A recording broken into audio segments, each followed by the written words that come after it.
Yes, నేను ఇలా బాజాప్తా చెప్తున్నా. ప్రదీప్ కన్స్ట్రక్షన్ కి డెఫినెట్ గా క్విట్ ప్రో కోకిందని కేటీఆర్ గారు ఇచ్చినారు, అవినీతి చేసినారు. దాని మీద చెప్పండి సమాధానం, దమ్ముంటే దాని మీద చెప్పండి. నమస్కారం అండి, దిస్ ఇస్ #you.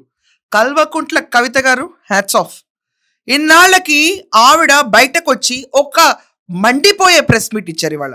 దీంతో బీఆర్ఎస్ అన్న పార్టీ ఏమవుతుందో ఎవరికి తెలియదు. క్విట్ బ్రోకో డీల్స్ మాట్లాడేశారు డైరెక్ట్ గా, ఓపెన్ గా వచ్చేసి.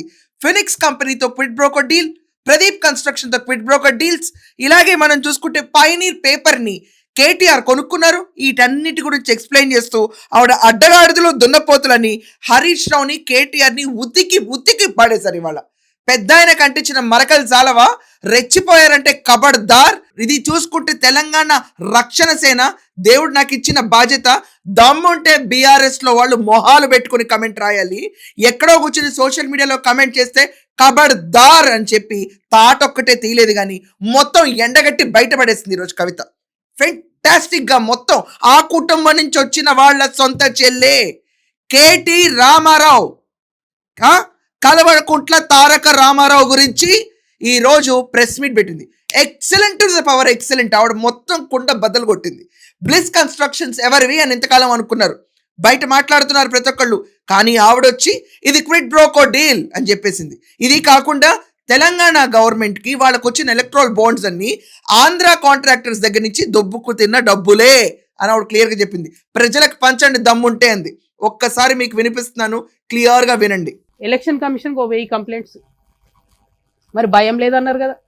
నేను పార్టీ పెట్టుకుంటే మీకు ఇబ్బంది లేదన్నారు కదా. మేము అడిగిన ప్రశ్నలకు ఇంతవరకు జవాబు చెప్తలేరు కదా. మరి ఎందుకు ఈ చాటుమాటు వెన్నుపాటు వ్యవహారాలు? ఎవరన్నా మీలాంటి పత్రికా మిత్రులు మా వార్త రాస్తే సిగ్గు లేకుండా గుంటనక్క ఫోన్ చేసి ఎందుకు వేస్తున్నారు వార్తలు ఏకండి.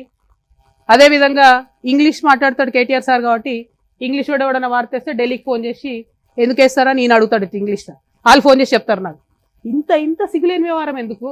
ఒక ఆడబిడ్డగా నేను చాలా ధైర్యంగా ప్రజల మధ్యలో ఉంటాను, నేను వెళ్తున్నా. ఆంబోతుల్లాగా అడ్డగాడిదల్లాగా ఎందుకు నా కాళ్ళల్లో కట్టెలు పెట్టే పనులు చేస్తున్నారు? నాకు అర్థమవుతలేదు. ఏం అవసరం ఉంది మీకు? ఒక్క ప్రశ్నకైనా సమాధానం చెప్పిరా నేను అడిగిన వాటికి? ఇంకా నేను ఎక్కడ కూడా పర్సనల్ ఇష్యూస్ మాట్లాడను కూడా, నా ప్రాణం పోయినా. కానీ ఆ బీఆర్ఎస్ పార్టీలో వీళ్ళిద్దరూ జోడెడ్లలాగా నడపాల్సిన వాళ్ళు ఇద్దరు కూడా దున్నపోతుల్లాగా ప్రజల ఇష్యూలు మర్చిపోయి కేవలం అవినీతి ఇష్యూస్ మాట్లాడడం, ఇప్పటికి కూడా అడ్డగోలుగా అవినీతి పరులను కాపాడడం. విన్నారు కదా, సిగ్గు లేకుండా గుంట నక్క ఫోన్ చేస్తాడు. ఎప్పుడైతే ఈవిడ ఏదైనా న్యూస్ ఉందో, లేకపోతే ఈవిడ ఎవరన్నా దీక్షలకు దిగినా, ఎక్కడన్నా ఏదన్నా ప్రొటెస్ట్ చేద్దామని వెళ్ళినా, దీక్షకు దిగిన వెంటనే గుంటనక్క అంటే హరీష్ రావు గురించి స్పెసిఫిక్ గా చేసిన కమెంట్. ఇది కాకుండా ఇంగ్లీష్ వస్తుంది కేటీఆర్ కి, అందుకే ఢిల్లీకి ఫోన్ చేసి ఈవిడ న్యూస్ ఆర్టికల్ ఏమన్నా కవర్ చేద్దాం అంటే వాళ్ళకి ఫోన్ చేసి రాయొద్దని చెప్తాడంట. వాళ్ళు ఫోన్ చేసి కవితక్కకి ఫోన్ చేసి ఎందుకు మీకు మీ న్యూస్ రాయట్లేదు, కేటీఆర్ ఫోన్ చేశాడని చెప్తారంట. ఇది కాకుండా ఆవిడ క్లియర్ గా ఆంబోతులు అడ్డగాడుదులు దున్నపోతుల్లాగా వీళ్ళిద్దరు అంటే హరీష్ రావు కల్వకుంట్ల తారక రామారావు గురించి ఈ రోజు ఆవిడ కుండ బద్దలు కొట్టింది. పెట్టినారు కదా. 1400 కోట్లు ఇలా బీఆర్ఎస్ పార్టీ అకౌంట్లు ఉన్నాయి కదా, అవి క్విట్ ప్రో కింద వచ్చినాయి కాదా? అవినీతి సొమ్ము కాదా? ఆంధ్ర కాంట్రాక్టర్లు ఇచ్చినాయి కాదా? పంచండి. అవినీతి సొమ్ము అంతా కూడా అమరవీరుల కుటుంబాలకు పంచండి. కుటుంబానికి ₹1 పంచండి. రండి, పంచిన తర్వాత అప్పుడు గ్రౌండ్లకు రండి, నాతో సమానంగా ప్రజల మధ్యలోకి వచ్చి నిలబడండి. ఇలా ఒంటరిగా నేను పోరాటం చేస్తుంటే మీరందరూ డబ్బులు పెట్టుకొని వచ్చినటువంటి అనేకమైనటువంటి అవినీతితోని వచ్చినటువంటి అనేకమైన అంశాలను పెట్టుకొని నన్ను ఇబ్బంది పెడతారేంది? నిన్నగాక మొన్న కేటీఆర్ గారు ఒక పేపర్ కొన్నారు 128 కోట్లు, దాదాపుగా అంతే 188, 188 కోట్లతోని పయనీర్ అని ఇంగ్లీష్ పేపర్ కొన్నాడు ఆయన. అంటే ఇక తెలుగులో ఆడిన అబద్ధాలు ఆడదు అన్నట్టు ఇప్పుడు ఇంగ్లీష్లో కూడా అబద్ధాలు ఆడతారు అన్నట్టు. I'm appealing to everybody, Pioneer paper is now been bought by BRS, so please don't trust that paper. Whatever comes in Pioneer is BRS's view. ఏంది ఇది? పత్రికలు కొంటాం, యూట్యూబ్ ఛానల్ కొంటాం. ప్రజాబలం ఉండాలి, గుండె ధైర్యం ఉండాలి, ధనబలం ఉంటే ప్రదర్శించుకోండి అవసరమైన కాడ. మొన్న ఈడికి వస్తే కూడా ఫ్లైట్లో వచ్చిపోయారేమో కదా, హెలికాప్టర్లలో వచ్చిపోండి. మేము సామాన్యులం, మేము కార్లలో పోతున్నాం. విన్నారు కదా, 188 కోట్లు పెట్టి పయనీర్ అన్న ఇంగ్లీష్ పేపర్ ని కేటీ రామారావు అంటే కల్వకుంట్ల తారక రామారావు గారు కొన్నారంట. దేనికోసం? తెలుగులో కాదు, ఇంగ్లీష్ లో కూడా ఈయన గురించి వార్తలు రాయించుకోవడానికి అని చెప్పి ఇప్పుడు క్లియర్ గా చెప్పింది. Don't believe Pioneer paper.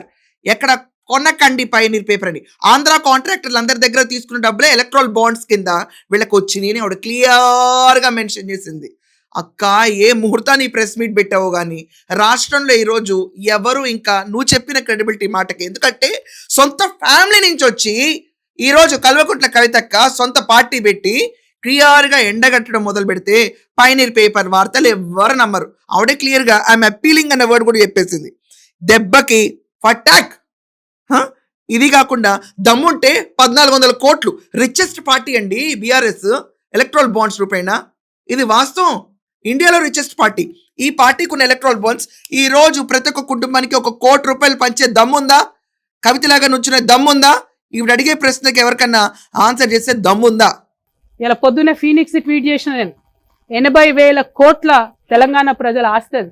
ఎవడబ్బా సొమ్ము ఇచ్చింది? ఎవరు? హరీష్ రావు గారు, కేటీఆర్ గారు కాదా ఫీనిక్స్ అనే సంస్థను పెంచి పోషించింది, కాపాడింది?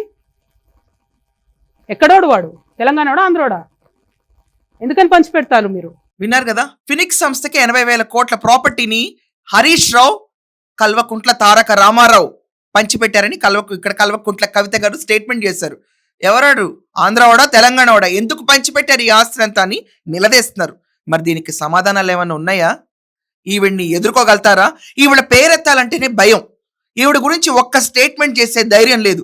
ఎన్ని బయట పెడతారో ఈవిడన్న ఒక భయం. ఈ భయం కలిగించింది ఎవరు? కల్వకుంట్ల కవిత. అనకొండలాగా తయారైనటువంటి వీళ్ళందరినీ కూడా గమనించాలని చెప్పి నేను ప్రజల్ని కోరుతా ఉన్నాను. నా రిక్వెస్ట్ సింపుల్గా ఒకటే, మేము ఒక పార్టీ పెట్టుకున్నాం, పార్టీ పేరు రక్షణ సేన అని వచ్చింది, మేము అడిగింది కాదు. 5 పేర్లు అడిగితే వాళ్ళకెళ్ళి వాళ్ళు ఒకటి ఇచ్చిర్రు. దాన్ని ఓడగొట్టాలని ప్రయత్నం చేస్తూ ఉన్నారు. దేవుడు నా పక్షాన ఉన్నాడు, న్యాయం నా పక్షాన ఉన్నది. అల్టిమేట్గా విజయం నాదవుతుందని నేను అనుకుంటున్నా. ఏ పేరు వచ్చినా సరే ఆశీర్వాదం ప్రజలది ఉండాలి. ప్రజల పక్షాన్ని నిలబడి కొట్లాడాలి. Every single day, every issue నేను ప్రజల నుండి ఫైట్ చేస్తాను. నేను మళ్ళీ ఛాలెంజ్ చేస్తున్నా బీఆర్ఎస్ పార్టీ వాళ్ళను, ఎస్పెషలీ సోషల్ మీడియా నుండి సొల్లు మాటలు మాట్లాడేటోళ్ళను. తల్లి చెల్లె అనే విషయం కూడా, ఇంగితం కూడా మర్చిపోయి అడ్డమైన కూతలు సోషల్ మీడియాలో కూర్చోవాలని చెప్తున్నా. దమ్ముంటే ముఖం చూపించి మాట్లాడండి. ఇష్టం వచ్చినట్టు కమెంట్స్ పెడితే చూస్తూ ఊరుకోరు. సభ్యత, సంస్కారం ఉండాలి. ఇది ఆంధ్ర కాదు, అడ్డమైన తిట్లు తిడితే చూసుకుంటూ ఊరుకోవడానికి. మర్యాద ఉంటుంది తెలంగాణలో, అది పాటించండి. ఇంగితం ఉండాలి కొంచెమన్నా. బీఆర్ఎస్ పార్టీ సోషల్ మీడియాకి నేను హెచ్చరిక చేస్తా ఉన్నా. మీ ఇంట్లో కూడా తల్లి ఉంటుంది, మీ ఇంట్లో కూడా చెల్లె ఉంటుంది. దమ్ముంటే ఇష్యూ మీద మాట్లాడండి. ఎస్, నేను ఇలా బాజాప్తా చెప్తున్నా. ప్రదీప్ కన్స్ట్రక్షన్ కి డెఫినెట్ గా క్విట్ ప్రో కో కిందనే కేటీఆర్ గారు ఇచ్చినారు, అవినీతి చేసినారు. దాని మీద చెప్పండి సమాధానం. దమ్ముంటే దాని మీద చెప్పండి. విన్నారు కదా, కవిత డైరెక్ట్ గా అన్నారు, ప్రదీప్ కన్స్ట్రక్షన్స్, బ్లిస్ కన్స్ట్రక్షన్స్ ఏదైతే ఉందో ఈ రోజు మన లేక్ బెడ్ మీద 95% FTL లిమిట్ లో కట్టిన Pradeep constructions, it's a quit pro quo between Kalvakuntla Taraka Ramarao and Pradeep Reddy, the MD of Pradeep constructions. అర్థమైంది కదా, డైరెక్ట్ గా బయటకు వచ్చి ఆవిడే అన్నారు, నేనేం చెప్పట్లేదు దీంట్లో. ఆవిడ it's quid pro quo deal. Quid pro quo deal అంటే ఎలా చెప్తారంటే, ఈవిడ జన్వాడ ప్యాలెస్ ఏదైతే ఉందో అది KT రామారావు గారికి ఇచ్చి ఇక్కడ పర్మిషన్స్ తీసుకున్నారు. 2018 నుంచి 2020 మధ్యలోనే ఇక్కడ బ్లెస్ కన్స్ట్రక్షన్స్ కి పర్మిట్లు ఇచ్చారు. ఏమీ అప్రూవల్స్ లేవు. క్లియర్ గా మినిస్టర్ తారక రామారావు గారు అప్రూవల్స్ ఇచ్చారు. దాని గురించి ఆవిడ ప్రస్తావిస్తూ ఈ రోజు క్లియర్ గా as Pradeep construction is a quit బ్రోకో అన్నారు. మరి తెలియదు దాని గురించి ఆయన ఏం స్పందిస్తారు. ఇంకా కంఠంలో ప్రాణం ఉండగా భారతీయ రాష్ట్ర సమితిలో నేను జాయిన్ అవ్వను అని కుండ బద్దలు కొట్టేశారు. ఇది కాకుండా ఫ్రెండ్స్ కవరిండి ప్రతి ఒక్కరికి తెలంగాణలో రాష్ట్ర భూముల్ని పంచిపెట్టారు ఇష్టం వచ్చినట్టు అని రెచ్చిపోయారు. ఆవిడ జోలికి వస్తే మాత్రం కబడ్దార్ అని చెప్పి క్రిస్టల్ క్లియర్ గా హరీష్ రావుకి, కల్వకుంట్ల తారక రామారావు గారికి ఎచ్చి పడేసింది కల్వకుంట్ల కవిత. దీని గురించి వాళ్ళ స్పందన ఏంటో ఖచ్చితంగా వేచి ఉండాలి.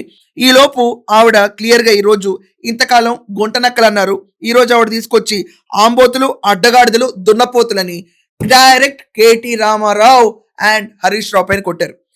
ఏమంటారు? సొంత ఫ్యామిలీ నుంచి బయటకు వచ్చిన సిస్టర్కి మనకంటే ఎక్కువ ఇన్ఫర్మేషన్ ఆవిడకే ఎక్కువ తెలుస్తుంది. ఈ పయోనీర్ పేపర్ ఏంటి, ఈ ఫినిక్స్ దందా ఏంటి, ఈ ప్రదీప్ కన్స్ట్రక్షన్ క్విట్ బ్రోకోలు ఏంటి, ఆంధ్ర కాంట్రాక్టర్ల ఎలక్ట్రల్ బాండ్లు ఏంటి, అసలు కడిగిన కవిత విషయాల్లో మీ రెస్పాన్స్ ఏంటో ఖచ్చితంగా కమెంట్స్లో రాయండి.